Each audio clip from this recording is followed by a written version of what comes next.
Tu l'as compris, sur cette chaîne, on parle d'investissement. On a déjà comparé les courtiers, vu les différences entre trading et investissement. On s'est demandé ce qui déterminait le prix d'une action. Aujourd'hui, on va voir ensemble les questions qu'on doit se poser avant d'investir. Et oui, investir c'est important, mais on a tous un profil d'investisseur différent. Ce qui marchera pour quelqu'un ne marchera pas forcément pour quelqu'un d'autre. Et avec les questions qu'on va voir, on va pouvoir déterminer votre profil d'investisseur. À partir des réponses, vous pourrez élaborer une stratégie d'investissement qui vous correspondra. Alors sortez un papier, un crayon, notez vos réponses et soyez honnête avec vous-même. On commence tout de suite. Première question, quel âge as-tu et pour combien de temps tu comptes investir? La question la plus importante, je pense. Si la réponse c'est 62 ans et je veux me faire un petit complément de retraite, c'est difficile de recommander à ce type de profil de s'exposer aux crypto-monnaies ou à des actifs très risqués. Trop dangereux, trop risqués, trop volatiles et pas du tout aligné avec le but de se faire un complément de retraite. Cette question va te permettre d'établir un horizon temporel sur tes investissements. Plus tu investis longtemps, plus le risque va être lissé au fil des années, là où, si tu investis sur un court laps de temps, il suffit d'un crash boursier pour que tu perdes tout ton patrimoine. Réfléchis-y vraiment et pose-le sur ta feuille, ça t'aidera à y voir plus clair. Numéro 2. Que souhaites-tu faire de ton capital? En général, il y a deux réponses. Dans le premier cas, je vais me bâtir un complément de revenu, prendre mon patrimoine pour le faire travailler et obtenir de l'argent à partir du travail du capital. Donc la personne pourra s'orienter vers de l'immobilier locatif, de la dette d'État ou des actions à dividendes par exemple. Dans l'autre cas, il peut répondre « Je souhaite dépenser le patrimoine pour faire un gros achat, une maison ou une voiture par exemple ». Et dans ce cas-là, on devrait s'orienter vers la croissance et la performance. Comme pour la première question, note ton but quand tu auras investi après des années, qu'est-ce que tu veux faire? Question 3, est-ce que tu as une bonne tolérance au risque? Jusqu'à présent, les deux premières questions posent les bases de ta stratégie. Sur combien de temps tu investis et pour quelles raisons? Là, cette question va servir à définir ton champ d'action. Parce que si tu as une bonne tolérance au risque, tu peux investir dans à peu près tout.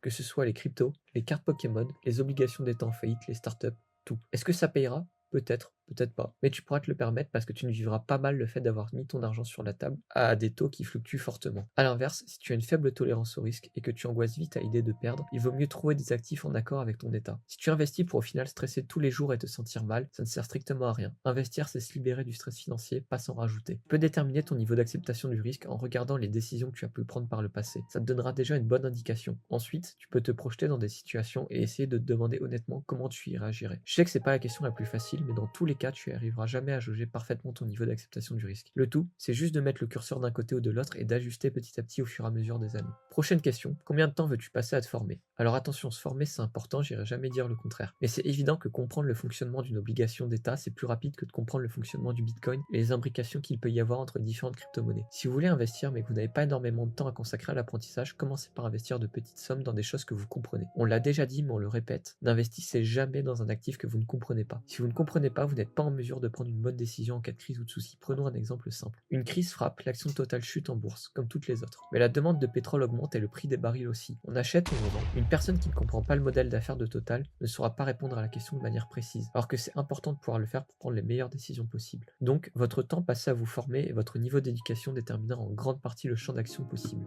5. Combien tu penses investir chaque mois? Et d'ailleurs, tu penses investir chaque mois, chaque semaine, ou tout investir en une fois? On le sait très bien, l'immobilier c'est cher. Si tu veux investir dedans, tu devras sans doute passer par un crédit à rembourser chaque mois. C'est aussi un point à prendre en compte. Est-ce que tu souhaites t'endetter? Si oui, à quelle hauteur? Surtout, la somme que tu pourras mettre déterminera tes achats. Si tu n'as que 50 € à mettre en bourse chaque mois, à moins de passer par un broker qui propose des fractions d'actions, ce sera difficile d'investir dans du LVMH ou dans une autre marque de luxe. Ta somme, tout comme ton temps de formation, déterminera en grande partie les investissements auxquels tu auras accès. Donc si tu peux, essaye d'y répondre. Tu veux investir comment et de manière régulière? Si oui, tous les combien de temps? Question 6. D'où provient l'argent que tu investis? D'un salaire, d'un héritage, d'argent mis de côté que tu veux faire travailler? C'est une question qu'on oublie souvent, mais elle change complètement ta manière de prendre des risques. On ne réagit pas de la même façon selon que l'argent vient d'un salaire, d'heures de travail accumulées, d'une prime, d'un héritage ou d'une épargne mise de côté pendant des années. Si c'est un capital que tu as eu du mal à construire, tu vas naturellement être plus prudent avec. Si c'est de l'argent que tu as reçu et que tu ne comptes pas l'utiliser tout de suite, tu peux peut-être accepter plus de volatilité. L'origine de ton argent influence ton rapport au risque, donc autant te poser cette question honnêtement avant de le placer. Si on prend un exemple simple, pourquoi beaucoup de gagnants du loto flambent autant? Achat de plusieurs voitures, vacances fréquentes et beaucoup d'autres plaisirs? Parce que c'est de l'argent qui a été offert, donc ils ne connectent pas forcément avec un effort. Il n'y a pas eu de sacrifice à faire pour l'avoir, donc dans la tête de beaucoup de gens, il a moins de valeur et est plus facilement dépensable. Question 7. Tu veux investir passivement ou activement? Certaines personnes aiment analyser des entreprises, lire des bilans, choisir des actions.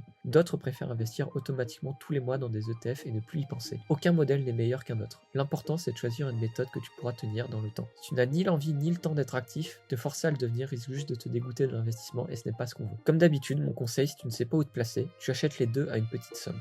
Dans un cas, tu prends un ETF et tu mets de l'argent dessus. Dans l'autre, tu essayes d'analyser une action, de faire un travail de recherche et tu mets la moitié de la somme prévue dessus. Si ça t'a plu d'analyser, continue. Sinon, mets juste de côté, c'est pas grave. Mais au moins, tu auras fait le test et tu pourras continuer à épargner sur des ETF. Question 8. En cas de souci, est-ce que tu as de l'argent de côté pour tenir? Parce que oui, investir sans épargne de sécurité, c'est la meilleure manière de devoir vendre des positions au pire moment. Un imprévu arrive vite, problème avec la voiture, problème de santé, une facture qu'on n'a pas anticipée. Si on doit piocher dans nos investissements en urgence, on peut essuyer des pertes importantes. Un matelas de quelques mois te protège de ça et te permet d'investir sereinement. C'est une question éliminatoire. Si tu n'as pas d'épargne de sécurité, alors n'investis pas. Prends le temps de la constituer et reviens sur cette chaîne quand elle sera faite. Question 9. Tu sais quel régime fiscal tu auras? C'est une question qu'on ne pose jamais mais qui change tout. Le choix entre un PEA, un compte titre, des cryptos ou encore de l'immobilier ne donnera pas le même niveau de taxation. Si tu ignores comment tu seras imposé, tu peux croire que tu as fait un bon rendement alors qu'une partie partira aux impôts. Connaître la fiscalité t'aide à construire une stratégie cohérente et à éviter les mauvaises surprises en fin d'année. Et enfin, question 10. Est-ce que tu te sens prêt à tenir une stratégie sur le long terme? C'est sûrement la question la plus honnête à se poser.